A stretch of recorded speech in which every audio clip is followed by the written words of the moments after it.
Pues aquí estamos en esta sintonía, la de Radio Popular de Ri Ratia, y hoy con nosotros está Alba García, ella secretaria general de Sumar Movimiento A. Alba, ¿qué tal? Eso, ¿qué tal? Estaba esta mañana hablando yo de lo mal que están las cosas, sobre todo cuando uno mira, por ejemplo, Europa, el Parlamento Europeo aprobando normas y leyes para, bueno, deportar a personas que además podían ser demandantes de asilo, a países que ni siquiera sabe si vienen de allí o no son seguros. Es terrible lo que está pasando ahora mismo, ¿eh? Bueno, la deriva que está tomando Europa con el consentimiento de la mayor parte de los países es muy preocupante, ¿no? Yo creo que no es nuevo tampoco, ¿no? Seguro que toda la gente que conozca un poco la protección internacional y cómo está el mundo de, ¿no?, de las migraciones, digo a nivel asilos, a nivel peticiones de asilo, a nivel de acogida, sabe de qué hablo, ¿no? El Pacto por la Migración que ya se aprobó en Europa fue demoledor para los derechos humanos en su conjunto, pero en concreto para la protección internacional. Y yo creo que la deriva que está tomando Europa al respecto no es nueva, pero cada vez es más dura y más aterradora, ¿no? Yo quiero pensar que hay faros de luz, ¿no? El Estado español ha sido un faro de luz en todo este movimiento reaccionario, ¿no? Yo creo que la regularización que se ha aprobado recientemente de más de 500.000 de personas en España, pues es un faro de luz en clave de derechos humanos y en clave de poner pie en pared a esa ola reaccionaria, ¿no? Que no asume que las migraciones son un derecho. Ya, el problema está que por cuánto tiempo va a poder ser ese faro de luz, porque uno mira, por ejemplo, lo que está sucediendo en algunas elecciones y está viendo crecer, por ejemplo, a la ultraderecha de una forma exponencial. Sí, a ver, yo creo que si miramos un poco los resultados electorales últimos, ¿no?, los de Aragón, hay varias lecturas que hacer. Sí es verdad que la ultraderecha crece. También hay que poner encima de la mesa quién es el responsable primero y último de esta cuestión, que es el Partido Popular, ¿no?, que se empeña en forzar estas elecciones cuando ellos no están precisamente ganando voto de ahí, ¿no? Lo que están haciendo es ponerle una autopista y una alfombra roja a la extrema derecha, ¿no? Y facilitando que esta gente tenga cada vez más poder en los gobiernos. Pero por otro lado hay que hacer otra lectura también, que yo creo que sobre todo desde la izquierda progresista tenemos que hacer, que tiene que ver con cuál es el suelo de votante que tenemos, ¿no? En Aragón en concreto, el porcentaje de voto de todo el espacio de la izquierda progresista no difiere mucho del porcentaje de voto que hubo en las pasadas elecciones generales, y lo que sí que creo que tenemos que hacer una reflexión la izquierda tiene que ver con quién no está yendo a votar, porque a nosotros esa fuga de voto no se nos está yendo al Partido Popular, se está yendo a la abstención, se está yendo al cabreo, a la desilusión, ¿no? Y yo creo que el esfuerzo brutal ahora tiene que ser interpelar a ese votante que está desilusionado, que está enfadado o triste, o que directamente no le interpela nada de lo que decimos, ¿no? Sí, hombre, sí es cierto que si uno pone el foco, ¿no?, en lo que han sido los resultados, por ejemplo, de Aragón, ¿no?, para ir más lejos, pues es verdad que toda la derecha en sí mismo incluso tiene menos votos que en las últimas elecciones. El Sí. problema está en que hay mucha gente que se ha quedado en casa y se supone que es un voto que podría haber ido a las izquierdas, ¿no? Claro, o sea, yo Lo que por pasa es eso que la no... fragmentación también es que Es otro elemento. diluye todo, Claro, ¿no? pero yo por eso quiero poner un poco encima de la mesa que yo no estoy de acuerdo con esta lectura que muchos medios han empeñado en hacer de, ¿no?, la derecha y la ultraderecha, ¿no?, como que barren no es real. Si miras los datos pequeños, no es real. Otra cosa es que se esté inflando la extrema derecha por una serie de elementos, ¿no? Pero yo creo que no podemos afirmar que, ¿no?, que se esté derechizando, en este caso Aragón, como tampoco podemos afirmarlo cuando hablamos de gente joven, que esto es una cosa que últimamente se ha hablado mucho, ¿no?, que parece que toda la gente joven está en esa deriva, ¿no? Yo creo que tenemos que analizar los otros lados, ¿no? Tenemos que analizar dónde está la abstención, por qué la gente está en su casa, por qué la gente pues no se siente interpelada por la política y por qué siente que no hay nadie que le represente, ¿no? Y igual también porque la izquierda es que se fragmenta cada 2 por 3 y desilusiona más. Sí, es un elemento, pero también es verdad que yo creo que la unidad en sí misma no lo es todo. Esto lo hemos dicho muchas veces. Yo creo que es importante ofrecer un proyecto común, es indispensable. Es decir, y si venimos a Euskadi, si queremos dar una alternativa sólida a un gobierno del Partido Nacionalista Vasco y del Partido Socialista, una izquierda progresista fuerte, es indispensable que haya una alternativa, un sujeto político vasco, un sujeto político anclado en el territorio, que no sea simplemente una alianza electoral, porque esto no se lo cree nadie. Si 2 meses antes de las elecciones nos damos todos la manita y vamos a las elecciones, esto no es real. No ilusiona a nadie un proyecto que se configura 2 meses antes de unas elecciones. Por eso creo que lo que tenemos que trabajar es por proyectos de larga duración, proyectos sólidos, que vayan más allá de una alianza electoral, ¿no? Que sean una articulación de un sujeto propio, arraigado en el territorio y que de alguna forma pueda generar esperanza y un poco de medio largo plazo, ¿no? Que no sea una cuestión meramente utilitarista. Como secretaria general de Sumar Mugimendua, ¿tiene relación con Richard Vaquero, por ejemplo, de Podemos, o con Izquierda Unida? ¿Sigue manteniendo relaciones? Sí, bueno, con Izquierda Unida... Pero para ver si, sí, si hay posibilidades de generar un grupo común.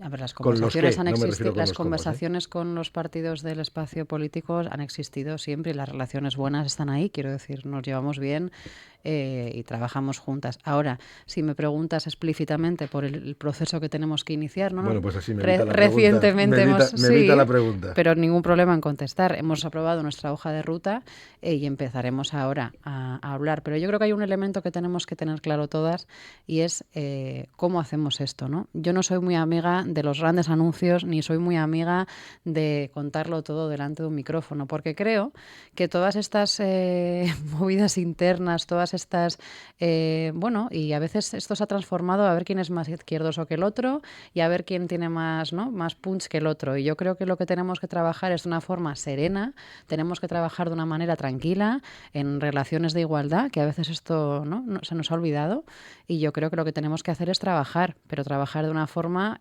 pausada y no siempre de cara afuera, ¿no? Que igual tenemos que ser más discretas y dar un resultado óptimo. ¿Y hay independencia de lo que pueda suceder en Madrid? Tanto, por ejemplo, para Sumar Mugimendua como para Podemos Euskadi, etcétera. Bueno, yo puedo contestar por la formación que represento, que es Sumar Mugimendua. Nosotras somos una fuerza, claro que somos una fuerza de obediencia, o sea, pertenecemos a un movimiento estatal, pero somos una federación en Euskadi. Esto significa que nosotras en Euskadi tenemos agencia para... Plena autonomía, sí. Así nos configuramos. Evidentemente respondemos a un proyecto estatal, a Movimiento Sumar. Somos parte de la coordinadora estatal. De hecho, compañeros Lander Martínez está en la ejecutiva estatal también. Pero eso no quita para que nuestro proyecto, desde que nació, tuvo muy claro la obediencia vasca, tiene muy claro que necesitamos articular un sujeto político propio vasco y eso lo tenemos clarísimo desde que nacimos y ahora. Es verdad que Sumar tiene, por ejemplo, representación en el Parlamento Vasco, porque ya nos vamos a centrar en Euskadi y los retos son muchos, ¿no? Realmente se podría configurar una alternativa en Euskadi. Antes ha mencionado las posibilidades, ¿no? de plantar cara pues, al gobierno de PNV o Partido Socialista de Euskadi. Claro, aquí tenemos también una elipsis que es Euskal Herria Bildu, ¿no? Como otra fuerza de izquierdas de carácter soberanista. Sí, a ver, yo creo que esto se lo tienen que preguntar. Yo tengo muy claro con quién podría tener alianzas políticas, pero no tengo tan claro que el resto de partidos vascos tenga esto en mente. ¿Por qué digo esto? Porque el Partido Socialista está muy cómodo gobernando con el PNV. Y creo que a EH Bildu también le falta siempre tiempo para lanzarse a los brazos del PNV, ¿no? Lo hemos visto recientemente con la propuesta de Arnaldo Otegi de ir juntos en una lista electoral. Yo no voy a anteponer la agenda progresista, o sea, la agenda nacionalista a la agenda progresista. Si me preguntan para mí qué es lo prioritario, son otras cosas. Es solucionar el problema de la vivienda, es hablar de cuidados, es poner las políticas verdes y de reindustrialización en el centro. Allá cada uno con sus prioridades políticas. A mí, la verdad, que aliarme con la derecha vasca me parece un error garrafal, con lo cual creo que esa pregunta se la tendrían que hacer al resto de partidos. Nosotras tenemos claro con quién podríamos tener alianzas. Ahora, yo creo que tanto el Partido Socialista como EH Bildu están cómodos donde están. Sí, porque aquí digamos que la diferencia está en que en Madrid se gobierna Sumar con el Partido Socialista, en Euskadi no parece que sea posible. Bueno, yo no diría que no es posible. De momento. Yo lo que creo es que el Partido Socialista está cómodo. Ahora empiezan a tener desavenencias, ¿no? Cuando se acercan los periodos electorales. Yo creo que bueno, las diferencias entre los partidos de gobierno son evidentes y son notables y se dan siempre, ¿no? Lo que pasa que luego son la misma cosa. Entonces, uno tendrá que pensar qué sapos está dispuesto a tragar, ¿no? para mantenerse en el gobierno. Yo, desde luego, hay sapos con los que no voy a tragar. Desde Sumar Mugimendua no vamos a tragar con que se publiquen los datos de procedencia de las personas cuando cometen un delito o cuando están detenidas. No vamos a tragar con que se hable de los migrantes y de la migración en estos términos, ni vamos a tragar con un modelo de industria que destroza el territorio y que no proyecta nada futuro, ni vamos a tragar, pues como en su día dijimos, con un Guggenheim de Urdaibai, ¿no? ¿Qué está dispuesto a tragar el Partido Socialista? Pues yo creo que, de momento, está cómodo. Veremos. Bueno, la verdad es que muchas veces estas cuestiones, cuando hablamos así de los partidos y de sus relaciones, y esto igual desconcierta a la propia ciudadanía. He mencionado antes que son los temas relevantes son otros, ¿no? Es hablar, por ejemplo, de viviendas, hablar, por ejemplo, de cuestiones industriales o de hablar de los conceptos que la policía está transmitiendo con respecto a los delincuentes, ¿no? Que si esos aportan algo, porque realmente aportar no aportan nada, ¿no? A lo que es el delito, quiero decir, en sí mismo. No, ni aportan, además es que son prácticas que la gente tiene que saber que en otros lugares están prohibidas, además argumentadas en informes de derechos humanos. O sea, bueno, en cualquier carrera de periodismo yo creo que se estudia esto, ¿no? De que la procedencia de que cuando tú das una noticia y escribes un titular, hay datos que no aportan valor a la noticia y generan... Últimamente esto se lo pasan por cualquier lado. Pero la realidad es que está descafeinado, pero esto no aporta valor a la noticia.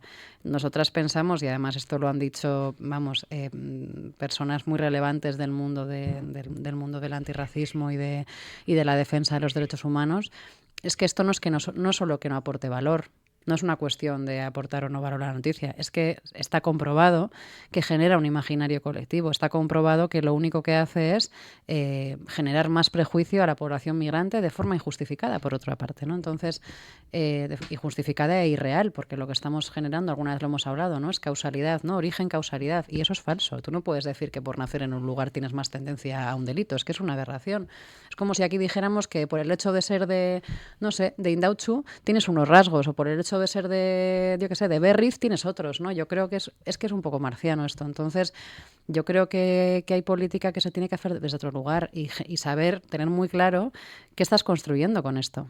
Porque esto no es inocuo. Esto de dar los datos genera una tendencia en la sociedad, ¿no? Y por eso le hemos dicho al consejero muchas veces que esto nos parece un error. También se lo han dicho en su partido, ¿eh? No somos las únicas. El Ayuntamiento de Bilbao se lo ha dicho, sí. Yo creo que, bueno, y ahí es el PNV tiene que elegir dónde se coloca, ¿no? Tiene que elegir si se coloca en esa tendencia que hablábamos, ¿no? En esa tendencia ultra que estamos viviendo en la sociedad, tiene que elegir dónde se coloca. Si se coloca del lado de los derechos humanos, si se coloca del lado de crear sociedades más justas, o si por el contrario va a tomar este sentido común reaccionario y va a abrazar este tipo de políticas. Ellos tienen que elegir dónde se colocan. Nosotras, desde Sumar, tenemos muy claro dónde estamos. Bueno, hay desde luego temas muy, muy relevantes, ¿no? El otro día, por ejemplo, salió un informe también se hablaba de los 5 barrios, digamos, más empobrecidos no digo pobres porque como tal no son, ¿no? Es empobrecidos, ¿no? Es gente que está ahora mismo en una situación más vulnerable. Pero los 5 pertenecen, por ejemplo, a Bilbao. Bueno, pero a mí no me sorprendió como bilbaína, la verdad. No, porque yo creo que es la desigualdad cada vez es más evidente. Yo creo que a quien le va bien cada vez le va mejor y a quien le va mal cada vez le va peor. O sea, estamos generando una sociedad con una brecha profundamente grande. O sea, este tipo de cosas se llevan al Parlamento, porque luego es que la verdad que lo que trasciende del Parlamento es muy poquito. Es poco. Bueno, a ver, nosotras intentamos llevar ciertas cosas. El otro día, sin ir más lejos, registrábamos de la mano de la plataforma de Padrón, que tú conoces bien porque han estado aquí hablando contigo. Llevamos una iniciativa, sabiendo que es una competencia puramente municipal, pero hemos presentado una iniciativa para que el Parlamento Vasco inste a los ayuntamientos a llevar a cabo el padrón social. Es una cosa que, no sé si, o sea, el padrón, el empadronamiento es la puerta de entrada a cualquier derecho básico, ¿no? Eso te puede garantizar tener acceso a sanidad, poder escolarizar a tus hijos. O sea, es que es la puerta de entrada a cualquier cosa. Y en esta ciudad, en Bilbao en concreto, pero bueno, en toda Euskadi, no se garantiza el empadronamiento. Entonces, hay una normativa que dice que se puede aplicar el empadronamiento social y los ayuntamientos no cumplen, ni en Bilbao ni en ningún ayuntamiento de Euskadi. Tenemos precedentes que han funcionado, como en Barcelona. ¿Por qué no se hace? Hay un acuerdo de Eudel. ¿Por qué no se hace? Pues es un tema de voluntad política. Entonces, este tema lo hemos llevado al Parlamento, insisto, porque nos parece que es importantísimo, porque estamos negando ciudadanía a vecinos y vecinas. Y esto no puede ser. Y esa brecha de la que hablábamos cada vez es más grande, porque estamos generando unas desigualdades insostenibles. Hemos hablado 1000 veces del precio de la vivienda, el precio de la compra. O sea, estamos generando unas sociedades en las que al que le va bien le va muy bien, pero insisto, al que le va mal cada vez le va peor, ¿no? Y yo creo que tenemos que, de verdad, en una sociedad justa, tenemos que garantizar que esa brecha cada vez sea más pequeña. Sí, es cierto que si uno mira atrás, por ejemplo, descubre que hace unos años casi era un lastre ser mileurista. Es que ahora parece que es una aspiración. Claro, bueno, es que yo a veces cuando se nos olvida lo que cobra o sea, quiero decir, cuánto cobramos la gente. Yo no, o sea, a veces oigo a gente hablar en la tele que digo, es que el nivel de pérdida de toma de tierra es atroz, ¿no? O sea, si tú cobras, me da igual qué sector, ¿eh? Una camarera o una trabajadora social o es que un periodista, podemos irnos a cualquier sector de la población. Si tú cobras 1.500, 1.200, 1.800, pero te estás fundiendo, lo que hemos hablado muchas veces, si te estás fundiendo 1.000 en el alquiler, cada vez que vas a la compra y se te da por comprar pescado, te meten un palo que no sabes ni dónde meterte y luego encima tienes que pagar alguna extraescolar y vestir a tus hijos, pues es que de verdad, es que es imposible. Es imposible, ¿no? De hecho, esto es otro de los temas que hemos llevado recientemente al Parlamento, ¿no? Que tiene que ver con el coste de la vida y con los salarios. O sea, no puede ser que las empresas ganen y los trabajadores, ¿no? Aquí de alguna forma hay que repartir la riqueza. La riqueza no solo se reparte por arriba, ¿no? También hay que repartirla por abajo. Bueno, es muy controvertido el asunto de los salarios, ¿eh? El salario mínimo en Euskadi, bueno, ya vimos lo que pasó con la ILP además que se llevó, ¿no? Que se rechazó sin discusión, ¿no? Bueno, esto es una cosa que vemos repetirse bastante a menudo en el Parlamento, por desgracia, ¿no? Hay una pérdida, desde mi punto de vista, de calidad democrática en estos términos tremenda, ¿no? Fue la ILP del salario mínimo, la de los pensionistas. Nosotros llevamos una propuesta de ley antirracista que también no nos dieron ni margen a debatirla, directamente fue un voto en contra, ¿no? Pese a que en Navarra tienen una aprobada por ellos mismos, ¿no? Es una dinámica de hacer política que es mucho marketing y mucho bombo y mucho anuncio con unos eslóganes muy bonitos, pero luego a la hora de parlamentar y de hablar no queremos saber nada, ¿no? Y al salario mínimo se le ha cerrado la puerta. Nosotros hemos defendido la postura del salario mínimo vasco vía convenio colectivo, que creemos que es la forma en la que se puede hacer, pero es que es de sentido común. Si la vida es más cara aquí, el salario mínimo tiene que ser más alto. Sí, luego la verdad es que luego tenemos bueno, ahora mismo acaba de surgir, ¿no?, el problema de tubos reunidos, pero como una referencia. Estamos hablando de un sector industrial que es una de las materias potentes porque se supone que esto además proporciona empleos de calidad, pero también los destruye. Sí, pero además es que la cuestión de tubos reunidos, por desgracia, no es nueva. Hemos tenido otros casos, ¿no? Maderas Llodio, o sea, esto ya nos va sonando de diferentes empresas que tienen esta circunstancia encima de la mesa. Y siempre se dan en comarcas concretas. En este caso hablamos de Ayara Aldea, pero bueno, que este ejemplo lo hemos tenido en los últimos 10 años a menudo, ¿no? Y yo creo que la reflexión aquí, por una parte, tiene que ser ¿qué herramientas va a poner el gobierno encima de la mesa para garantizar los derechos laborales de esta gente y para garantizar que no se produzcan estos despidos? Pero en el caso de producirse, ¿qué va a hacer este gobierno con las zonas desindustrializadas que se están quedando sin trabajo, se están quedando sin fábricas? ¿Qué vamos a hacer? ¿Esperar a que se cierren todas las fábricas y que se coloque la gente allá donde pueda? Yo creo que es una obligación, no de ahora, desde hace muchos años de este gobierno, de impulsar una reindustrialización verde. Llevamos años. ¿No se invierte en eso? No se está invirtiendo suficiente y desde luego yo creo que es que yo no sé si es una cuestión de no creérselo o de que no lo vemos venir. Esto es lo del que viene el lobo y parece como que no acaba de venir, entonces ahí estamos, ¿no? Yo creo que de verdad tenemos que pensar muy mucho qué hacemos con la industria en Euskadi. Hay sectores en los que podemos ser punteras, hemos sido punteras muchos años. Tendremos que colocarnos en otros sectores verdes que no dañen el territorio y que generen empleo de calidad. Esto se puede hacer, hay ejemplos y se está haciendo, con lo cual yo este empeño por abrazar el fósil y por no ver que hay una parte de la industria vasca que se está yendo, ¿no? Se está yendo y que las instituciones no aporten ahí, yo creo que esto no puede ser. Y el ejemplo de Tubos Reunidos es uno más de en tantos de esa comarca, ¿no? Pues Alba García, secretaria general de Sumar Mugimendua, gracias por compartir este rato con nosotros. Veremos a ver los acontecimientos. Creo que vamos a tener que hablar enseguida, ¿no? Cuando quieras. De cómo van las cosas, además, ¿no? De cómo van las relaciones, sí, y las conversaciones y las posibles alternativas que en Euskadi puedan darse. Cuando quieras, aquí estaremos para charlar. Es que ricasco, Alba. Suri. Radio Popular, Herri Ratia.